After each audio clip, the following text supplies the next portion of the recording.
যে টিউশন মিডিয়াগুলো আছে, তো সেই জায়গায় দেখা যাচ্ছে যে আমাদের শিক্ষার্থীরা প্রায়ই ধোঁকার শিকার হচ্ছে। যেন এই ব্যাপারগুলো ভবিষ্যতে না হয়, সেজন্য আমি চেষ্টা করছি দপ্তরে এমন একটা জায়গা রাখবো যেখানে হচ্ছে শিক্ষার্থীরা আসবে, যে সকল টিউশনগুলো থাকে তা আমরা হচ্ছে সেই ক্রাইটেরিয়াগুলো নিব, নেওয়ার পর হচ্ছে আমাদের শিক্ষার্থীদের কাছে তাদের ক্রাইটেরিয়া অনুযায়ী আবার আমরা টিউশনগুলো ভাগ করে দেবো, যেখানে কোনো মিডিয়া ফি থাকবে না, কোনো আমাদের শিক্ষার্থীরা ভোগান্তির শিকার হবে না। তো সেই জায়গা থেকে টিউশন মিডিয়াকে আমাদের বিশ্ববিদ্যালয় কেন্দ্রিক করার একটা পরিকল্পনা আমার থাকবে। তাছাড়া যেটা হচ্ছে সবচেয়ে কার্যকর হিসেবে আমি করতে চাই, সেটা হচ্ছে লস্ট অ্যান্ড ফাউন্ড সেবা চালু করা। যে দেখা যাচ্ছে আমাদের শিক্ষার্থীরা প্রায় তাদের যে প্রয়োজনীয় জিনিস থাকে, তাদের সনদ, আইডি কার্ড সহ অনেক গুরুত্বপূর্ণ জিনিস তারা ক্যাম্পাসে শাটলে যাতায়াতের সময় হারিয়ে ফেলেন। তো আমার চেষ্টা থাকবে এই জিনিসগুলো দপ্তরের একটা নির্দিষ্ট অংশে আমরা রাখবো, যারা পাবেন তারা রেখে যেতে পারবেন, এবং যাদের জিনিস তারা তাদের নিজস্ব প্রমাণের ভিত্তিতে আমাদের দপ্তর থেকে সংরক্ষণ করতে পারবে।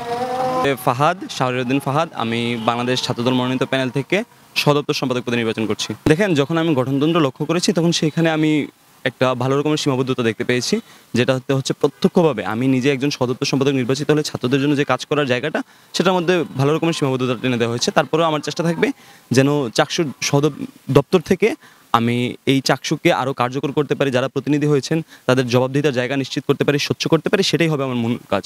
আমি ভোটারদের ভালো রকমের সাড়াই পাচ্ছি, আমি যাদের কাছেই যাচ্ছি তাদেরকে ভালোভাবে অ্যাপ্রোচ করার চেষ্টা করছি, তারা আমাদের কথা শুনছেন, আমরা তাদেরকে বোঝাচ্ছি, তারা অনেকে আমাদের ইশতেহার সম্পর্কে জানতে চাচ্ছেন, পরবর্তীতে নির্বাচিত হলে আমরা তাদের জন্য কী করবো, বা আমাদের দল থেকে তাদের জন্য কোনো প্রেশার থাকবে কিনা, এই ব্যাপারগুলো নিয়ে তারাও খোলামেলা ডিসকাশন করছেন, আমরাও তাদেরকে যথাযথ অ্যান্সার দেওয়ার চেষ্টা করছি।